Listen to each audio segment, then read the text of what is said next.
మన వాక్యం దేవుని వద్దకు చేరే మార్గం, దేవుని దగ్గరకు చేరే మార్గం. దేవుని దగ్గరకు చేరే మార్గము ఏమిటి మనం ఆలోచన చేయాలి. ఈ వాక్యం ఎందుకు రోజు మనం ధ్యానం చేస్తున్నామంటే, చాలా మంది దేవునికి దూరంగా ఉన్నాడు, దేవునికి దూరంగా, దేవునికి దగ్గరగా లేదు, దేవునికి సమీపంగా లేదు.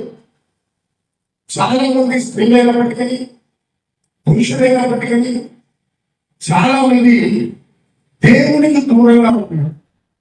దేవునికి దూరంగా ఉన్నారంటే లోకానికి దగ్గరగా, దేవునికి దూరంగా ఉన్నారంటే లోకానికి దగ్గరగా ఉన్నారు.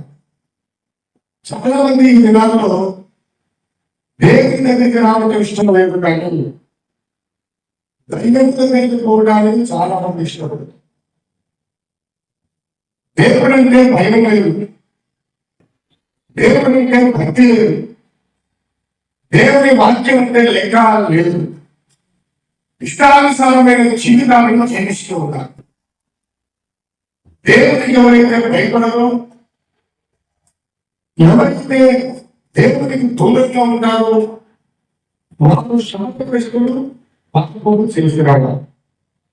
దేవునికి దూరంగా ఉన్న వారు ఏమంటే వారు శాపగ్రస్తులు, పాపము చేసిన